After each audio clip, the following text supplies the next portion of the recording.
ഇന്ന് MDK third channel നമുക്ക് ഈ റിലേഷൻഷിപ്പ് എങ്ങോട്ടാണ് പോകുന്നത് എന്ന് യൂണിവേഴ്സ് എന്താണ് പറയുന്നതെന്ന് നോക്കാം. നമുക്കൊരു എത്ര കാർഡ്സ് സ്പ്രെഡ് വരുമെന്ന് നോക്കാം. രണ്ട്,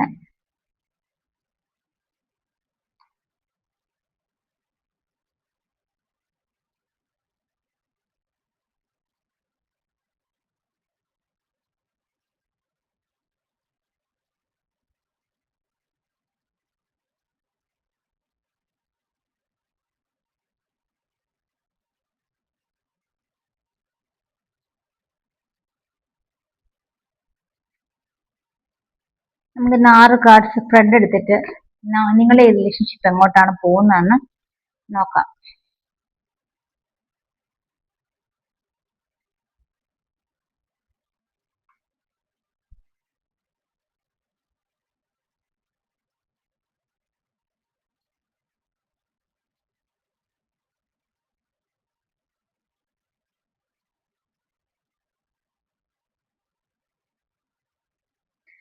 അപ്പൊ ഈ സ്പ്രെഡാണ് നമുക്ക് കിട്ടിയിരിക്കുന്നത്.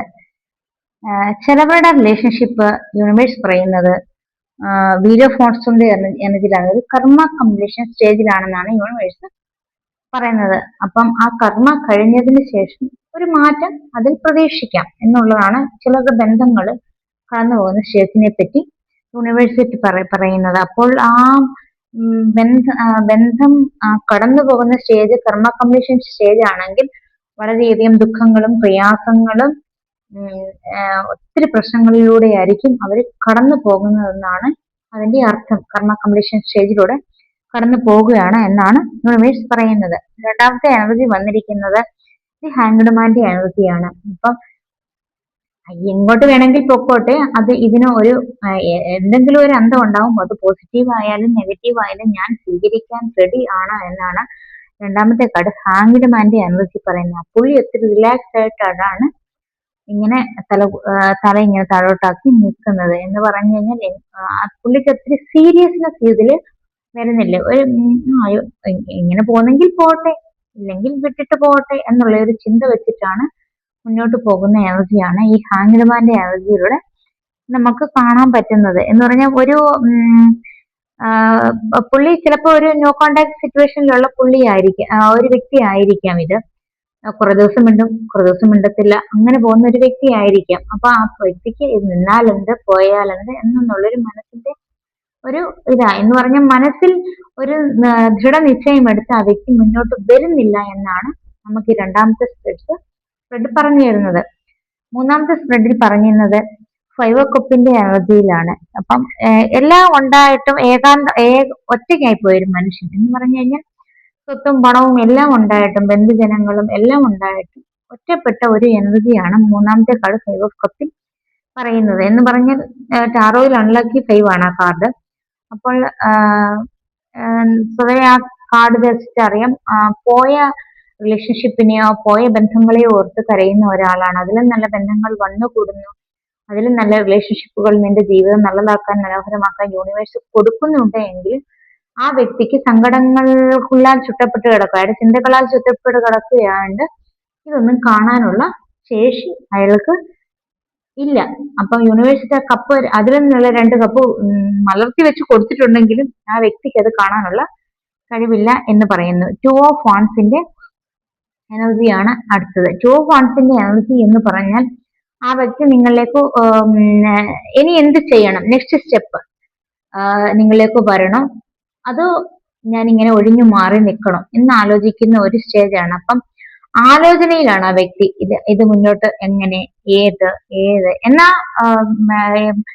അത് വേണ്ട എന്ന് വെച്ച് പിന്മാറുകയോ വേണം എന്ന് വെച്ച് മുന്നോട്ട് പോവുകയോ ഈ വ്യക്തി ചെയ്യുന്നില്ല. അപ്പം ഇതിങ്ങനെ പിടിച്ചിട്ടുണ്ട്. അപ്പം ആ വ്യക്തി നിങ്ങളെ ഒത്തിരി പിടിച്ചു നിർത്തിയിട്ടുണ്ട്, പക്ഷെ ഈ വ്യക്തി മുന്നോട്ടും വരുന്നില്ല, മുന്നോട്ട് പോകുന്നുമില്ല എന്നൊരു എനർജിയാണ് 2 ഓഫ് വാൺസിന്റെ എനർജി വന്നിരിക്കുന്നത്. അപ്പം ആ വ്യക്തിക്ക് മനസ്സാലെ ആ വ്യക്തിയുടെ ലോകം നിങ്ങൾ തന്നെയാണ്. പക്ഷെ ആ വ്യക്തിക്ക് പക്ഷെ പല സാഹചര്യങ്ങൾ കൊണ്ടാകാം ഇതിലോട്ട് വന്നെടുക്കാൻ സാധിക്കാത്തത്, ഈ ബന്ധത്തിലോട്ട് വന്നെടുക്കാൻ സാധിച്ചത്. എന്തെങ്കിലും പ്രശ്നങ്ങൾ കാണും, എന്തെങ്കിലുമൊക്കെ ഒന്നും, അല്ലെങ്കിൽ സമ്പത്തിന്റെ കാര്യത്തില്, ഇല്ലെങ്കിൽ കാസ്റ്റിന്റെ കാര്യം എന്തെങ്കിലുമൊക്കെ വേരിയേഷൻസ് കാണും നിങ്ങൾക്കിടയിൽ. അപ്പൊ അതുകൊണ്ടാണ് പക്ഷെ ആ വ്യക്തിക്ക് ഇഷ്ടമാണ്, പക്ഷെ ആ വ്യക്തി മുന്നോട്ട് വരാൻ മനസ്സ് കാണിക്കുന്നില്ല എന്നാണ് നാലാമത്തെ സ്പ്രെഡ് നമുക്ക് പറഞ്ഞു തരുന്നത്. അടുത്തത് ഡെവിൾ കാർഡിന്റെ എനർജിയിലാണ്. അപ്പം പരസ്പരം ഇഷ്ടമാണ് എങ്കിലും നിങ്ങൾ പലവിധ ചുറ്റുപാടുകളാൽ ബന്ധിക്കപ്പെട്ടവരാണ് എന്നാണ് ഈ അഞ്ചാമത്തെ സ്പ്രെഡ്സിൽ നമുക്ക് കാണുന്നത്. എന്ന് പറഞ്ഞാൽ അതൊരു ഡെവിൾ എനർജി ഉള്ള കാർഡാണ്. അപ്പം നിങ്ങൾക്ക് പരസ്പരം ഇഷ്ടമാണ് എങ്കിലും ഈ ഡെവിളിനെ പേടിച്ച് ആ പുരുഷൻ ആ സ്ത്രീയോടോ ആ സ്ത്രീ ആ പുരുഷനോടോ ഒന്നും മിണ്ടാൻ പറ്റാത്ത അവസ്ഥയാണ്. എന്ന് പറഞ്ഞാൽ ഡെവിളാണ് എല്ലാ കാര്യങ്ങളും ചെയ്യുന്നത്. അവർക്ക് രണ്ടുപേർക്കും ഇങ്ങനെ ഒരു ഡമ്മി ആയിട്ട് നിൽക്കുന്നതേ ഉള്ളൂ. അവർക്ക് തമ്മിൽ ഒരു കമ്മ്യൂണിക്കേഷനും ഇല്ല എന്നാണ് ഇതിൽ കാണുന്നത്. അപ്പം ആ ഡെവിളിന്റെ സ്ഥാനത്ത് ആരെങ്കിലും വ്യക്തികളാവാം, ചിലപ്പോൾ ചില സാഹചര്യങ്ങളാവാം, പക്ഷെ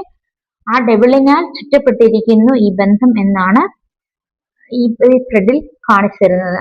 അടുത്തത് കിങ് ഓഫ് പെന്റക്കിളിന്റെ എനർജിയാണ്. എന്ന് പറഞ്ഞു കഴിഞ്ഞാൽ കിങ് ഓഫ് പെന്റക്കിൾ എന്ന് പറഞ്ഞു കഴിഞ്ഞാൽ സർവധനവാനാണ്. അപ്പം കിങ് എന്ന് പറഞ്ഞ ഒരു രാജ്യത്തിന്റെ തന്നെ ധനമെല്ലാം ഉള്ള ഒരു ആളാണ്. ആ ധനമെല്ലാം കൂട്ടിയാണ് ആ വ്യക്തിയുടെ ജീവിതം മുന്നോട്ട് പോകുന്നത്. അപ്പം നല്ല പൈസയുള്ള നല്ല ഫൈനാൻഷ്യൽ ബാക്ക്ഗ്രൗണ്ട് ഉള്ള ഒരാളാണ് ഈ കിങ് ഓഫ് പെന്റക്കിൾസ് എന്ന് പറയുന്ന ആളാ. അപ്പം ആ വ്യക്തി സാമ്പത്തികമായിട്ട് എല്ലാം അടിത്തറയുള്ള ആളാണ്. അപ്പൊ ആ വ്യക്തി ഒരുപക്ഷെ നിങ്ങൾ മനസ്സിൽ ആലോചിക്കുന്ന വ്യക്തി എത്ര സാഹചര്യത്തിലുള്ള ആളാണെന്ന് നമുക്കറിയത്തില്ലായിരിക്കും. ഒരുപക്ഷെ നിങ്ങളോട് സംസാരിക്കുന്നുണ്ടോ ആ വ്യക്തി, അപ്പം പ്രപഞ്ചം നിങ്ങളോട് പറഞ്ഞു തരുന്നത് ആ വ്യക്തി നല്ല സാഹചര്യമുള്ള ആളാണ്, നല്ല പണമുള്ള ആളാണ്. അപ്പം എന്നാണ് ആ യൂണിവേഴ്സ് നമുക്ക് കാട്ടി തരുന്നത്. ചില വ്യക്തികൾ ഒരു ജന്മത്തിന് മുകളിൽ സംസാരിച്ചാലും ആ വ്യക്തിയെ കുറിച്ച് നമുക്ക് അറിയാൻ പറ്റത്തില്ല. ആ വ്യക്തി ആരാണ്, എന്താണ്, എങ്ങനെയുള്ള ആളാണ് ഒന്നും അറിയാൻ പറ്റില്ല. അപ്പൊ പ്രപഞ്ചം നമുക്ക് കാണിച്ചു തരുന്നത് ആ വ്യക്തി വലിയ ധനവാനായ ഒരാളാണ്. ആ വ്യക്തി എന്ന് പറഞ്ഞാൽ ഒരു പക്ഷേ ഈ ബന്ധത്തിലേക്ക് കടന്നു വന്നു കഴിഞ്ഞാൽ നിങ്ങൾക്ക് ഫേവറായിട്ട് പലതും സംഭവിക്കുമെന്നാണ് യൂണിവേഴ്സ് നമുക്ക് കാണിച്ചു തരുന്നത്. അപ്പം ഓൾ ഓവറായിട്ടൊരു സ്പ്രെഡ് നോക്കിക്കഴിഞ്ഞു കഴിഞ്ഞാൽ ഇഷ്ടക്കേടുകൾ ഒന്നും ഉള്ളതായിട്ടൊന്നും ഈ സ്പ്രെഡിൽ കാണുന്നില്ല. പക്ഷെ ഒരു ലെവലിൽ കർമ്മ കംപ്ലീഷൻ സ്റ്റേജ് ആണ്. ഒരു ലെവലിലെ ഇഷ്ടക്കേട് ഉണ്ടെങ്കിലും പക്ഷെ അതിനെ പ്രകടിപ്പിക്കാൻ ആ വ്യക്തി ഇഷ്ടപ്പെടുന്നില്ല. നിൽക്കുന്നെങ്കിൽ നിൽക്കട്ടെ, പോകുന്നെങ്കിൽ പോകട്ടെ എന്നുള്ളൊരു ഇതിലാണ് പോകുന്നത്. പിന്നെ ഒറ്റപ്പെട്ട എനർജിയാണ്. ബന്ധം വേണം, പക്ഷെ ആ പോയ ബന്ധത്തെ ഓർത്ത് ദുഃഖിച്ചിരിക്കുന്ന എനർജി. ഇതിന് ഇഷ്ടക്കേടൊന്നുമില്ല, പക്ഷെ ആ പോയ ബന്ധങ്ങളെ ഓർത്ത് സാറ്റിസ്ഫൈ അല്ലാതെ നിൽക്കുന്ന ഒരു വ്യക്തിയുടെ എനർജിയാണ്. അടുത്തത് പറഞ്ഞിരിക്കുന്നത്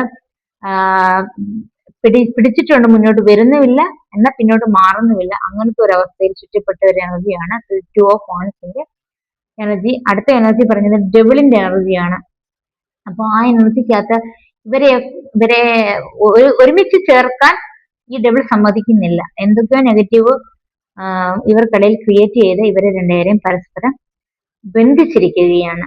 നാലാമത്തെ കാർഡ് പറയുന്നത് കിങ് ഓഫ് പെന്റക്കിളിന്റെ ആണ്. അപ്പൊ സർവധനവാനായ ഒരാളാണ് ഈ വ്യക്തി എന്നാണ് പ്രപഞ്ചം നമുക്ക് കാണിച്ചു തരുന്നത്. അപ്പോൾ ഈ റീഡിംഗ് എല്ലാവർക്കും റെസിനേറ്റ് ആയെന്ന് കരുതുന്നു. Thank you.